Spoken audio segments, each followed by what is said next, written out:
Shalom, halo anak-anak, remaja, pemuda, bapak, ibu, oma, opa, seluruh jemaat dan simpatisan GKI Citraland serta semua yang saat ini bersekutu secara daring.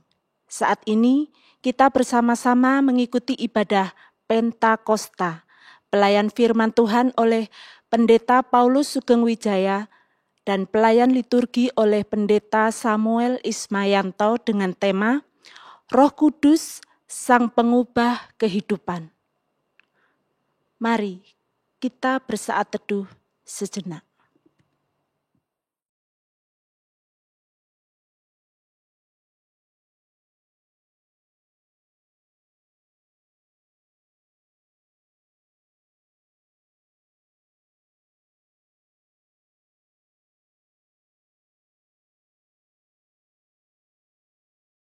Tuhan telah melakukan perkara besar kepada kita, maka kita bersukacita. Jiwa kita beria-ria atas keagungannya, sungguh layak untuk ditinggikan.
Kita memasuki ibadah Pentakosta dengan pengakuan bahwa pertolongan kita di dalam nama Bapa, Anak, dan Roh Kudus. Amin.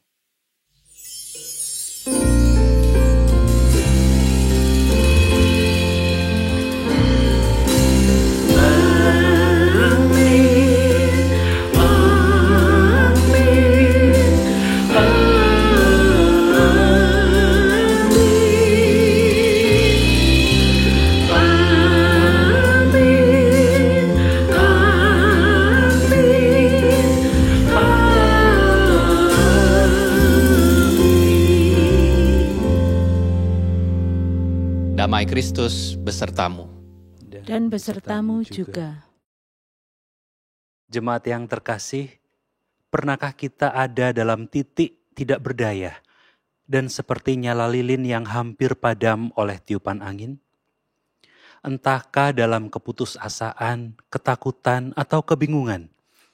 Ini adalah kondisi yang bisa menghampiri setiap orang.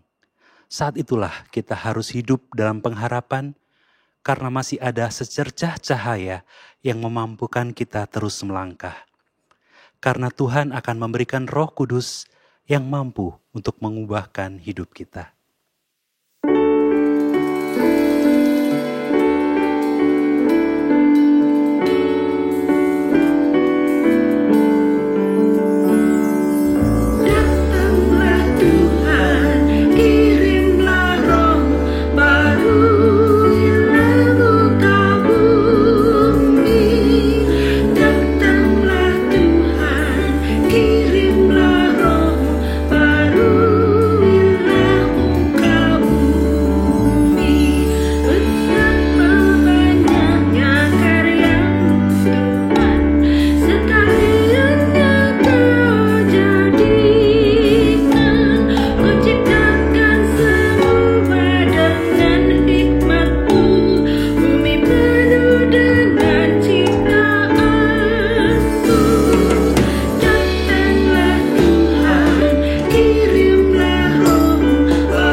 Binatangnya banyak tak terbilang, dan di situ berlayarlah kapal-kapal, lewiatan bermain dengan. Datanglah Tuhan, kirimlah Roh baru yang buka bumi. Datanglah Tuhan, kirimlah Roh baru yang buka bumi. Jemaat terkasih, mari kita merendahkan hati di hadapan Tuhan, mengakui segala dosa dan kesalahan kita. Jemaat diberi kesempatan berdoa secara pribadi.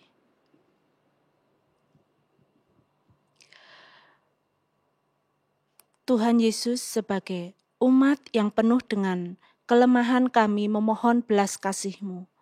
Sesungguhnya banyak sekali dosa yang telah kami perbuat, ucapan yang menyakiti hati Tuhan dan sesama kami, bahkan pikiran yang tidak berdasarkan kehendak-Mu.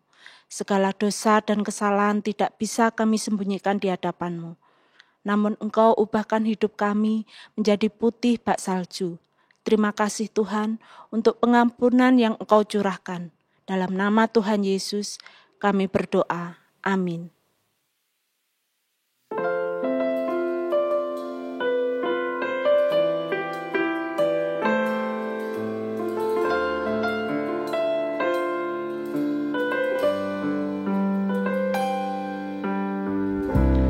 Roh Allah yang hidup penuhiku,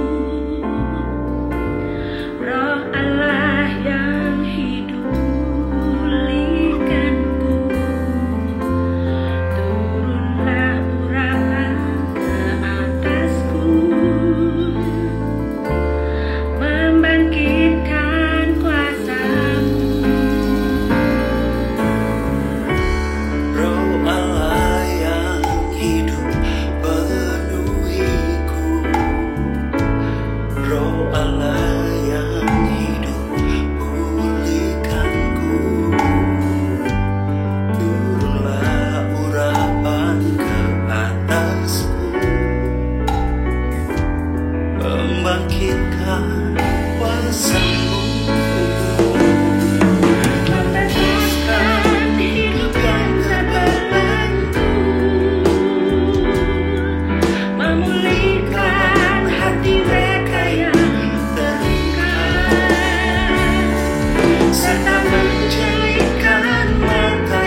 Berita anugerah diambil dari surat Paulus kepada jemaat di Roma pasal 8 ayat 1 hingga 2. Demikianlah sekarang tidak ada penghukuman bagi mereka yang ada di dalam Kristus Yesus.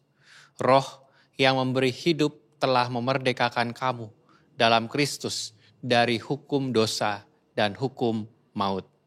Demikianlah berita anugerah dari Tuhan. Syukur pada Allah.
Mari kita berdoa.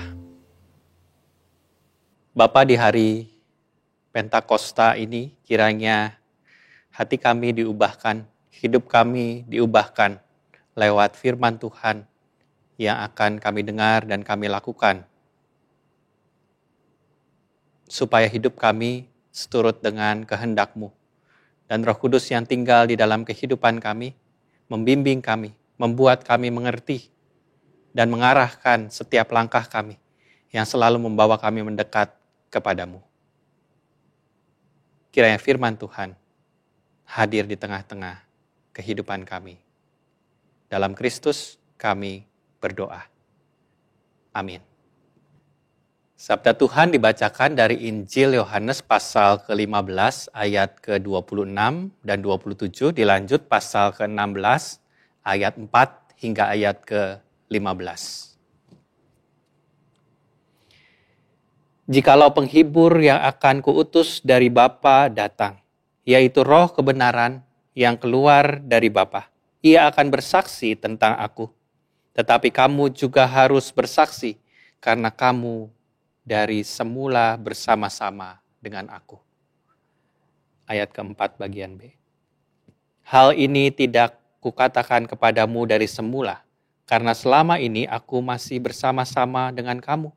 Tetapi sekarang aku pergi kepada Dia yang telah mengutus aku. Dan tiada seorang pun di antara kamu yang bertanya kepadaku, kemana engkau pergi? Tetapi karena aku mengatakan hal itu kepadamu, sebab itu hatimu berduka cita. Namun benar yang kukatakan ini kepadamu adalah lebih berguna bagi kamu jika aku pergi.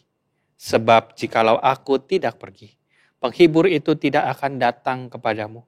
Tetapi jikalau aku pergi, aku akan mengutus Dia kepadamu. Dan kalau Ia datang, Ia akan menginsafkan dunia akan dosa, kebenaran, dan penghakiman. Akan dosa, karena mereka tetap tidak percaya kepadaku. Akan kebenaran, karena aku pergi kepada Bapa, dan kamu tidak melihat aku lagi. Akan penghakiman, karena penguasa dunia ini telah dihukum. Masih banyak hal yang harus kukatakan kepadamu, tetapi sekarang kamu belum dapat menanggungnya. Tetapi apabila Ia datang, yaitu Roh kebenaran, Ia akan memimpin kamu ke dalam seluruh kebenaran. Sebab Ia tidak akan berkata-kata dari dirinya sendiri, tetapi segala sesuatu yang didengarnya, itulah yang akan dikatakannya. Dan ia akan memberitakan kepadamu hal-hal yang akan datang. Ia akan memuliakan aku, sebab ia akan memberitakan kepadamu apa yang diterimanya daripadaku. Segala sesuatu yang Bapa punya adalah aku punya. Sebab itu aku berkata, ia akan memberitakan kepadamu apa yang diterimanya daripadaku. Demikianlah pembacaan firman Tuhan, lakukanlah seturut perintahnya. Haleluya. Haleluya, haleluya, haleluya.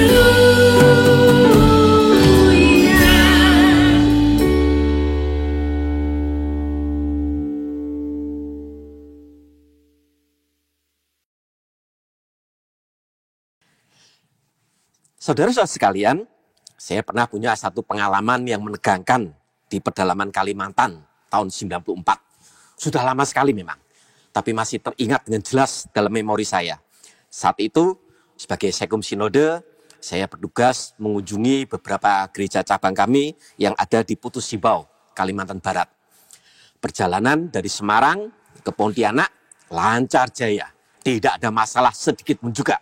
Nah, perjalanan dari Pontianak ke Putus Sibau ini lain lagi ceritanya.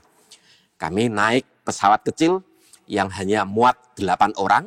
Jadi kalau saudara mau bayangkan itu seperti naik Suzuki Carry ditambahi sayap dan baling-baling. Setelah sekitar 40 menit kami mengudara, saya melihat perilaku si pilot ini kok rada aneh. Karena dia kelihatan gelisah sekali dan sedikit-sedikit dia nengok keluar jendela. Segitu nengok lagi keluar jendela. Saya bisa melihat dengan jelas karena memang tidak ada pembatas antara pilot dengan kami para penumpang. Saya tanya, apa yang terjadi? Sehingga dia kelihatan gelisah sekali. Lalu dia mengatakan, bandaranya hilang. Wah, sekarang yang panik bukan cuma pilotnya. Kami para penumpang juga ikut-ikutan panik. Lah bandara kok hilang? Kami melongok keluar jendela, coba membantu, mencari-cari. Tapi sejauh mata memandang, yang saya lihat cuma hutan belantara Kalimantan. Saya coba mengusulkan pada si pilot untuk kontak lagi menara kontrol di Pontianak. Dan dia mengatakan, ya sudah, saya dari berulang kali sudah coba kontak, tapi nggak nyambung-nyambung. Waduh, saya pikir, belai ini, hidup saya akan berakhir di pedalaman Kalimantan. Lah kalau pesawat ini tidak segera menemukan arahnya, kan harus putar-putar terus, dan akhirnya akan kehabisan bahan bakar, pasti akan mendarat darurat. Kalau tidak mati, ya jadilah Tarsan. Saya akan hidup bersama dengan orang utan di Kalimantan. Nah, puji Tuhan. Setelah berulang kali dia mencoba mengontak, nyambung juga ke menara kontrol di Pontianak. Ternyata si pilot ini salah memasukkan koordinat dalam peralatan GPS di pesawat. Makanya pesawatnya kemudian kesasar dan kehilangan arah. Nah, berkat bimbingan dari menara kontrol di Pontianak, maka kami pun pada akhirnya bisa sampai ke Putus Sibau dengan selamat. Batal jadi Tarsan. Hidup yang tanpa bimbingan itu ya seperti itu tadi. Kita akan kemana-mana gak karu-karuan arahnya dan gak bakal bisa selamat. Saudara, gereja abad pertama lahir dalam situasi yang berisi 3 hal. Ada air mata, ada lockdown, dan ada keraguan-raguan. Setelah Yesus disalibkan, maka murid-murid Yesus hanya bisa berurai air mata. Dan mereka mengunci diri mereka rapat-rapat di dalam rumah mereka. Lockdown total. Gak ada yang berani keluar rumah. Dan tidak hanya itu. Hati mereka pun juga dipenuhi dengan keraguan-raguan. Karena Yesus yang semula mereka bayangkan sebagai Mesias, Juru Selamat dunia, ternyata ditangkap dan kemudian mati dengan cara yang sangat mengenaskan dan hina. Harapan mereka yang begitu tinggi tentang Yesus, bahwa dia akan mengubah dunia ini, sekarang ini sirna dan hancur hanya dalam waktu semalam. Begitu besarnya Murid-murid ini tenggelam dalam keraguan-raguan. Hingga sampai ketika murid-murid perempuan memberitakan kabar sukacita bahwa Yesus sudah bangkit, sebagian besar murid-murid Yesus tidak percaya pada berita itu. Ada lebih banyak pertanyaan di hati dan pikiran mereka daripada jawabannya. Nah, saudara-saudara, saat ini kita pun juga mengalami situasi yang sama seperti yang dialami oleh murid-murid Yesus di abad pertama. Sudah lebih dari setahun lamanya kita hidup di bawah bayang-bayang maut COVID-19. Pandemi ini sudah meluluh lantakkan bukan hanya tubuh kita, tapi juga situasi ekonomi dalam keluarga kita. Tidak sedikit di antara kita yang kehilangan orang-orang yang kita cintai. Dan banyak pula yang harus dirumahkan tanpa pesangon atau bahkan di PHK atau dipaksa untuk pensiun dini. Para pemimpin dunia sudah bekerja sama. Mereka bareng-bareng ngeroyok virus corona ini. Banyak dana sudah pula digelontorkan. Namun sampai sekarang belum tampak ada tanda-tanda bahwa peperangan ini akan bisa segera kita menangkan. Hari-hari kita pun diwarnai oleh air mata, lockdown, dan keraguan-raguan. Dan dalam situasi semacam itu, banyak di antara kita yang kemudian menjadi kecewa dan putus asa pada Tuhan. Kita banyak yang sudah mutung dan tidak lagi mau pergi ke gereja. Bahkan banyak pula yang sudah meninggalkan imannya karena merasa percuma, gak perlu percaya pada Tuhan. Karena toh kita tetap susah dan menderita. Kita kecewa dan putus asa karena kita menganggap bahwa kalau kita mengikut Tuhan yang punya kuasa untuk membelah laut, kalau kita ikut Tuhan yang punya kuasa meredakan angin ribut, Tuhan yang punya kuasa menggandakan roti dan ikan, Tuhan yang punya kuasa menyembuhkan orang-orang sakit, bahkan membangkitkan orang mati, maka kita akan selalu diberkati dan dilindungi. Namun toh demikian, fakta menunjukkan bahwa semua itu sekarang ini hanya menjadi impian belaka. Kita kecewa dan putus asa. Karena hidup kita ini sebagai orang Kristen ternyata toh juga masih tetap susah dan menderita. Sama seperti orang-orang di dunia ini pada umumnya. Doa itu sudah kita panjatkan setiap hari. Pintu sudah kita ketuk, bahkan kita gedor-gedor. Namun toh doa itu belum terjawab dan pintu itu tetap tertutup, tidak terbukakan. Nah, saudara-saudara, pertanyaan-pertanyaan semacam itu memang sah-sah saja dalam situasi kita saat ini. Banyak orang yang bertanya, di mana Tuhan? Dan apa rencana Tuhan di balik semua bencana ini? Sah-sah saja kalau kita mempertanyakan hal itu. Siapa sih orang di dunia ini yang dalam situasi pandemi seperti sekarang yang kita alami ini tidak bertanya hal semacam itu? Kita semua bertanya. Tapi pertanyaan-pertanyaan semacam itu juga menunjukkan ciri khas dari orang-orang modern yang maunya segala sesuatu itu ya serba pasti dan bisa kita rumuskan secara rasional. Sehingga ketika kita berhadapan dengan sesuatu yang membuat kita itu bingung, maka kita pun juga tidak bisa menerimanya. Kita sudah begitu terbelenggu dalam rasionalisme. Kita tidak lagi bisa hidup dengan misteri ilahi. Kita kehilangan kemampuan untuk berjalan di dalam misteri ilahi. Karena kita pengennya segala sesuatu itu serba pasti dan bisa kita rumuskan. Apapun juga yang tidak bisa kita rumuskan secara rasional, apa yang tidak bisa dinalar, itu pasti tidak benar. Itu tahyul, termasuk Tuhan. Kita begitu pengen bisa tahu apa isi benaknya Allah. Sehingga kita lupa bahwa jangankan isi benaknya Allah, lo isi benak suami kita atau istri kita atau anak-anak kita juga nggak tahu. Allah itu saudara-saudara selalu merupakan misteri. Tidak seorang pun di antara kita yang serba terbatas ini yang bisa sepenuhnya memahami Allah. Dan oleh karena itu kalau ada orang-orang yang bertanya pada saya, mengapa ini bisa begitu? Mengapa itu terjadi? Saya tuh malah sering balik bertanya, loh mengapa kita tuh harus selalu bertanya mengapa. Kan begitu itu yang harus kita pertanyakan. Agustinus dari Hippo, seorang pemimpin gereja di abad ke-5, punya satu statement yang tepat sekali untuk menggambarkan misteri ilahi. Dia mengatakan, si kepisti non est Deus. Artinya, jika engkau bisa memahaminya, maka dia bukanlah Allah. Yang namanya Allah itu memang tidak bisa kita pahami. Kalau kita bisa memahami dia, maka dia tidak lagi Allah namanya. Jadi saudara-saudara, daripada kita tuh berusaha untuk mencari tahu apa isi benak Allah, daripada kita berusaha untuk memecahkan misteri ilahi ini yang tidak pernah bisa kita pecahkan dan yang memang tidak perlu kita pecahkan, maka lebih baik kita tuh berpikir bagaimana supaya kita bisa tetap beriman di tengah-tengah misteri ilahi semacam ini. Dan oleh karena itulah, maka hari raya Pentakosta yang kita rayakan pada hari ini memberikan peringatan pada kita. Sebagaimana Yesus katakan pada murid-muridnya, masih banyak hal yang harus kukatakan kepadamu, tetapi sekarang kamu belum dapat menanggungnya.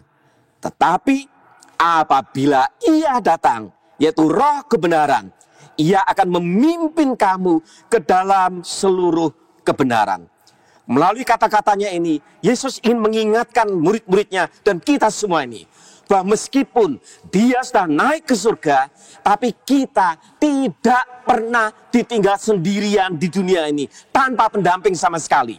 Seperti pesawat yang saya tumpangi di Kalimantan, yang justru kemudian malah kesasar kemana-mana. Tidak demikian. Justru karena Allah itu misteri, maka Roh Kudus itu dicurahkan untuk memimpin dan membimbing kita berjalan di tengah-tengah kehidupan yang membingungkan ini di dalam misteri ilahi. Kata hodegeo yang digunakan di sini secara harafiah itu artinya sebenarnya bukan sekedar memimpin, tapi mengantar. Gambarannya itu seperti seorang ibu yang mengantar anaknya pergi ke sekolah. Si ibu ini pasti gak akan meninggalkan anaknya di tengah jalan. Gak bakal. Anaknya pasti akan diantar sampai selamat sampai di sekolah. Dan itulah persis peran Roh Kudus dalam kehidupan kita. Pentakosta kita rayakan untuk mengingatkan kita bahwa meskipun Yesus sudah naik ke surga, tapi Roh Kudus itu diturunkan untuk berjalan mendampingi kita, mengantar kita sampai pada tujuannya. Dan apa itu tujuannya? Supaya kita bisa tetap beriman di dalam misteri ilahi. Baik terkait dengan hal-hal yang menyenangkan dalam hidup kita, maupun terkait dengan hal-hal yang tidak menyenangkan. Oh, ini tidak berarti Roh Kudus melakukan manipulasi spiritual, ngayem-ngayemi, sekedar supaya kita tuh tidak menggugat dan mempertanyakan Allah. Bukan itu. Roh Kudus benar-benar memampukan kita untuk hidup di dalam misteri ilahi ini dengan kepercayaan dan kepasrahan penuh. Roh Kudus benar-benar memampukan kita dan memimpin kita sampai pada kebenaran. Bahwa betapapun membingungkannya realita kehidupan yang kita hadapi saat ini, bahwa betapapun banyaknya pertanyaan yang ada dalam hati dan benak kita, Tuhan Yesus tidak pernah meninggalkan kita, apalagi meninggalkan kita sendirian. Dan itu sebabnya namanya itu bukan hanya Yahweh, Dia yang ada, tapi juga Immanuel, Dia yang ada bersama kita.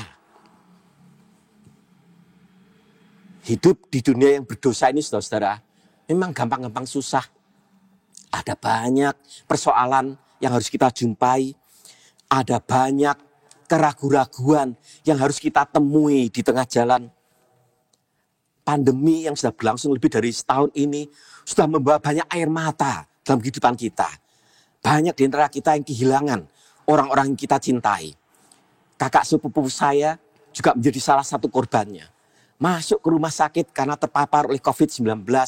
Dari dalam kamar rumah sakit masih bisa foto-foto selfie dikirimkan ke saya. 2 hari kemudian saya mendapatkan berita bahwa dia sudah dipanggil pulang oleh Tuhan. Pandemi ini juga membuat kita dan memaksa kita untuk melakukan lockdown. Saya ingat di di awal-awal pandemi dulu itu, tahun lalu, saya sama sekali tidak berani keluar rumah. Semua hal saya lakukan secara online. Belanja pun juga dilakukan secara online. Dan nanti kalau sudah barang-barang belanjaan itu datang, semua barang belanjaan saya jejer di teras rumah, saya semprot disinfektan. Ya, atas, bawah, depan, belakang, semuanya cuci bersih. Sayuran dan buah-buahan juga saya masukkan dalam ember besar, lalu saya cuci satu persatu dengan sabun. Ketika saya posting foto saya itu di grup WA keluarga, adik ipar saya sampai nyeletuk. Lah iku bawang kok mbok kumbah iku piye? Lah kan malah bosok kabeh. Lah kan saking takutnya sampai nggak nalar belas. Asisten rumah tangga saya juga saya minta untuk tinggal di rumah saja. Nggak usah datang ke rumah untuk membersihkan rumah. Meskipun tetap saya gaji. Semua pekerjaan rumah saya lakukan sendiri. Dan itu sebabnya hanya dalam waktu 1 bulan berat badan saya sampai turun beberapa kilogram. Lah gimana nggak turun? Karena saya bukan hanya cuci-cuci piring, tapi juga nyapu dan ngepel. Semuanya itu kita lakukan karena kita harus lockdown di dalam rumah. Banyak pula di antara kita yang kemudian ragu-ragu akan kasih setia Tuhan. Keuangan keluarga kita hancur lebur. Bisnis kita seret sekali. Omset tidak memenuhi standarnya. Tidak memenuhi patokannya. Kita berhemat mati-matian. Kalau nggak perlu sekali, maka kita nggak akan beli. Emak-emak itu sekarang selalu ketakutan. Bukan saja kalau suaminya sampai di PHK. Tapi juga ketakutan kalau sampai anaknya nggak naik kelas. Karena nggak bisa mengikuti sekolah online. Saya memang kasihan sekali dengan emak-emak dalam masa pandemi ini. Karena pekerjaannya itu bertambah berkali lipat. Lah gimana enggak? Karena rumah kita yang sempit itu sekarang sudah jadi segalanya. Rumah kita tuh ya rumah tempat tinggal, ya kantor, ya sekolah. Malah sekarang ditambah ya gereja juga. Dan itu sebabnya jangan heran kalau tingkat perceraian selama pandemi di Indonesia ini pernah meningkat sampai hampir 3 kali lipat. Kekerasan pada anak-anak juga meningkat tajam. Beberapa saat yang lalu ada seorang anak di Jakarta kelas 1 SD, 8 tahun usianya. Mati. Kenapa? Dipukulin oleh ayah dan ibunya. Karena anak ini gak paham-paham ketika mengikuti pelajaran online. Dan oleh karena itu ayah dan ibunya marah memukuli dia sampai dia mati. Para suami saat ini juga stres. Karena was-was. Jangan-jangan inilah hari terakhir masuk ke kantor. Karena setelah itu harus dirumahkan atau di PHK. Guru dan dosen seperti saya sama saja. Kami juga stres. Ini sudah ada woro-woro bahwa tahun ajaran baru akan dilakukan secara tatap muka. Dan oleh karena itu vaksinasi pada guru dan dosen dikebut habis-habisan. Supaya semua guru itu bisa divaksinasi sebelum tahun ajaran baru dibuka. Nah, tapi kalau yang divaksinasi itu cuma gurunya, sedangkan murid-muridnya tidak ada yang divaksinasi. Lah ini kan sama aja bohong. Tetap saja penularan corona itu bisa terjadi di ruang kelas. Tapi justru dalam situasi semacam itulah saudara-saudara, Roh Kudus itu diturunkan untuk mengingatkan kita bahwa kita tidak pernah ditinggal sendirian. Roh Kudus mendampingi kita. Roh Kudus dicurahkan untuk membimbing kita di dalam misteri ilahi ini. Supaya kita tidak kesasar kemana-mana. Yang dibutuhkan dari kita cuma iman. Untuk percaya penuh kepada Allah di tengah-tengah misteri ilahi. Yang dibutuhkan juga adalah hati yang terbuka. Untuk dipimpin oleh Roh Kudus. Supaya Roh Kudus bisa mengantar kita untuk memahami bahwa tidak semua hal di dunia ini ada jawabannya. Ada banyak hal yang memang kita tidak tahu jawabannya. Bahwa tidak semua hal di dunia ini bisa dipastikan. Karena memang ada banyak hal yang tidak kita ketahui dan tidak bisa dipastikan.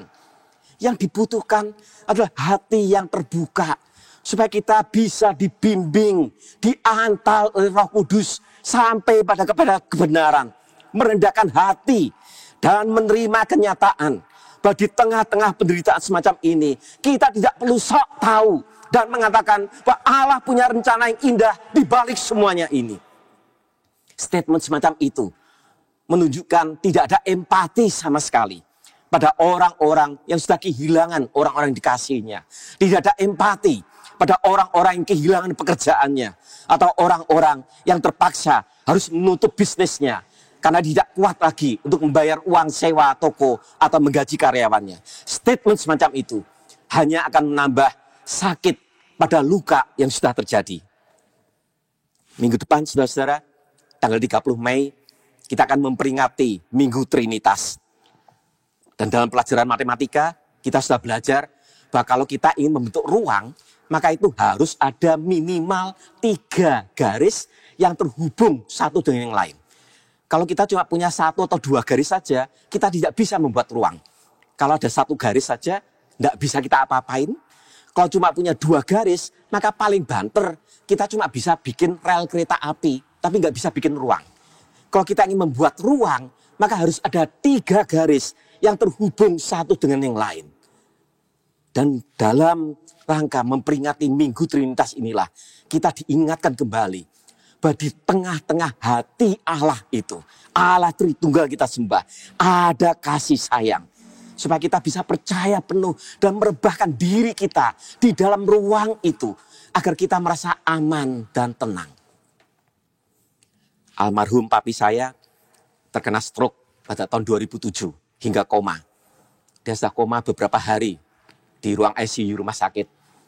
Dan ketika saya datang, saya berdiri dan di samping ranjangnya, saya merasa kasihan sekali, nggak tega melihat dia tidak sadar, tapi tubuhnya kejang-kejang terus.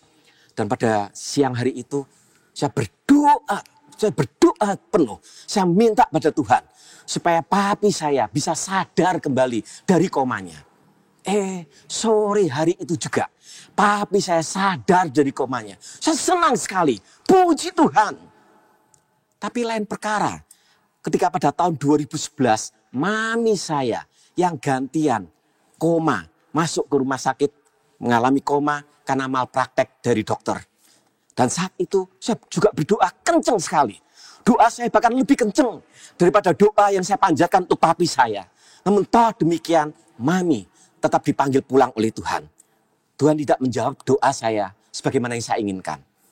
Tapi apakah ini artinya bahwa Tuhan mencintai papi saya tapi tidak mencintai mami saya? Nah, kan tidak demikian.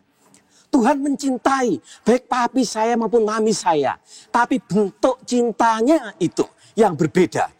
Dalam situasi papi saya, cinta kasih Tuhan diberikan dalam bentuk kepulihannya dari koma. Tapi dalam kasus mami saya, cinta kasih Tuhan diberikan dalam bentuk kekuatan dan ketabahan pada kami, anak-anak, menantu, dan cucu-cucunya, untuk bisa menerima kematian mami tanpa terbelenggu dalam kebencian dan nafsu balas dendam pada orang-orang yang sudah melakukan itu kepada mami. Saudara-saudara sekalian, memang yang paling enak itu kalau semua hal di dunia ini bisa terjadi sesuai dengan selera kita. Tapi sayangnya, hidup di dunia itu kan tidak seperti orang yang makan di restoran, di mana kita bisa pilih menu. Nggak ada ceritanya semacam itu. Dan kalaupun toh seandainya semua yang kita inginkan itu dikabulkan oleh Tuhan, juga belum tentu hidup kita itu lebih bahagia. Karena yang penting di dunia ini memang bukan apa yang terjadi dalam hidup kita, melainkan bagaimana kita menghadapi apa yang terjadi. Dan kita hanya bisa sampai pada kebenaran itu kalau kita bersedia merebahkan diri kita di tengah-tengah hati Allah yang penuh dengan kasih sayang itu, supaya kita bisa tinggal dengan aman dan tenang, mempercayai sepenuhnya bahwa Roh Kudus itu selalu membimbing kita untuk berjalan di dalam misteri ilahi. Bahwa meskipun Allah seringkali hadir dalam misteri, namun toh kehadirannya selalu nyata dalam berbagai macam bentuk. Dan oleh karena itu, kalau kita berdoa, jangan berdoa minta jalan yang lebih lebar dalam kehidupan kita. Tapi berdoalah minta hati dan ruang yang lebih lebar di dalam hati Allah. Supaya dengan demikian kita bisa merebahkan diri di dalamnya utuh, penuh dengan kepasrahan. Dan dengan demikian kita menjadi aman dan tenang. Tuhan memberkati. Amin.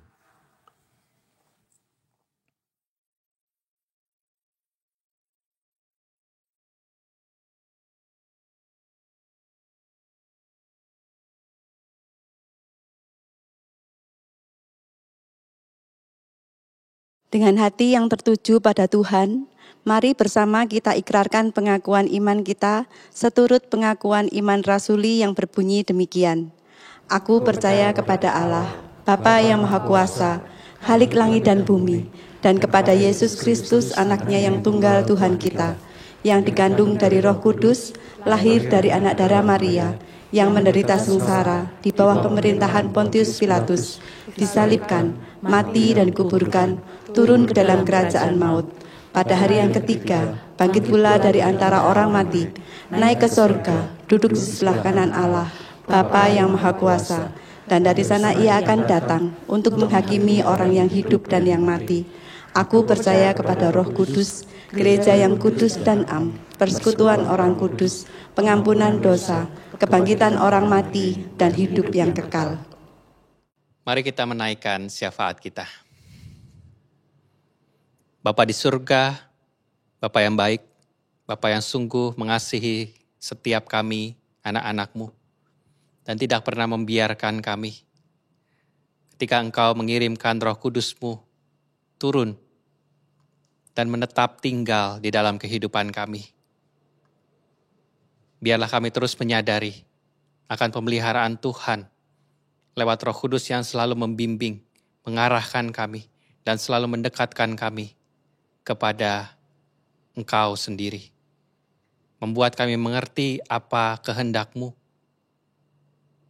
membuat kami ada di jalan-jalan-Mu, dan membuat kami tersadar akan kebaikan-Mu.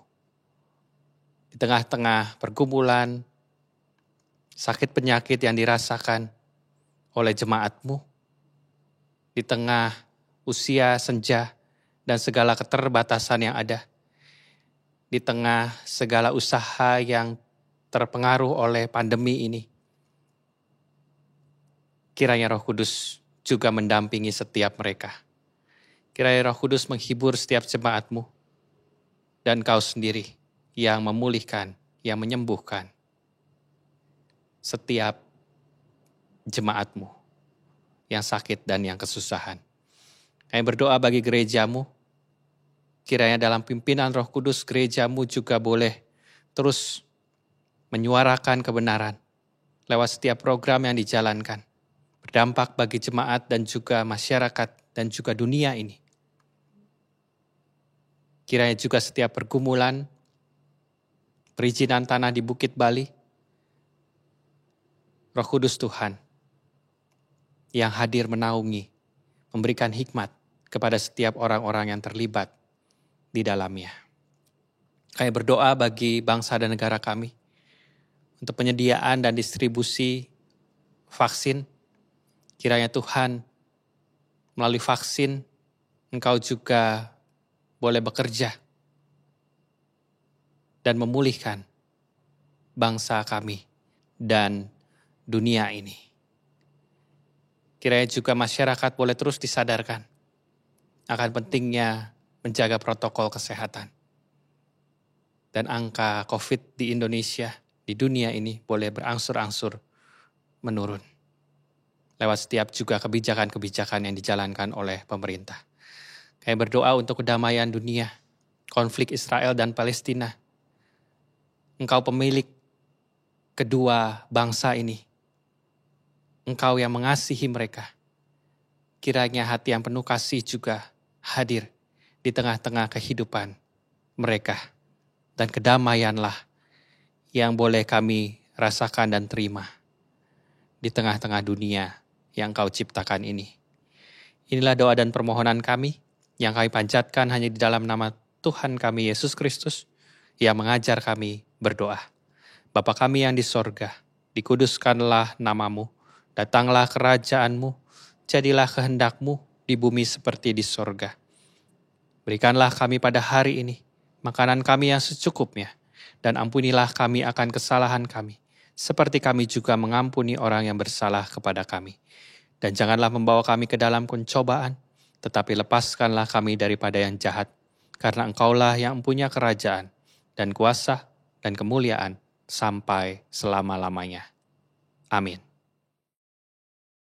Tiba saatnya kita memberi persembahan sebagai wujud syukur kita atas pemeliharaan Tuhan. Persembahan dapat ditransfer ke rekening GKI Citraland atau melalui QR Code. Mari memberi dengan sukacita sambil mengingat sabdanya dalam Filipi 4 ayat yang ke-6. Janganlah hendaknya kamu khawatir tentang apapun juga, tetapi nyatakanlah dalam segala hal keinginanmu kepada Allah dalam doa dan permohonan dengan ucapan syukur.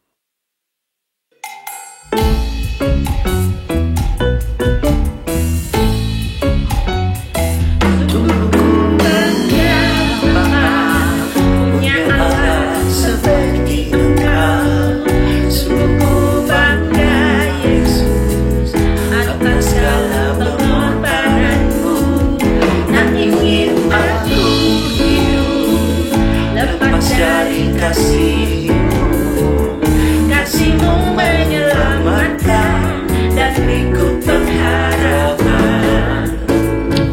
Diriku persembahkan apa yang aku miliki. Memang tiada berarti bila dibanding dengan kasih-Mu. Namun ku beri dengan sukacita di hati, karena ku tahu ini menyenangkan hati-Mu. Kini ku persembahkan apa yang aku miliki. Memang tiada berarti bila dibanding dengan kasih-Mu. Namun ku beri dengan sukacita di hati, karena ku tahu ini menyenangkan hati-Mu. Karena ku tahu ini menyenangkan hati-Mu.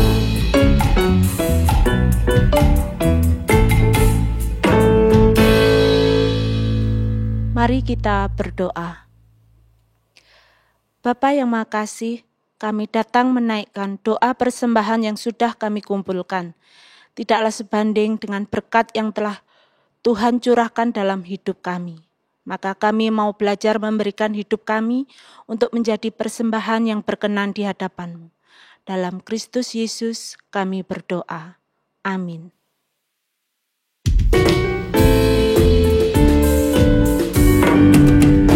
Apinya berkobar dalam hatiku. Kukira karena Yesus yang memberi.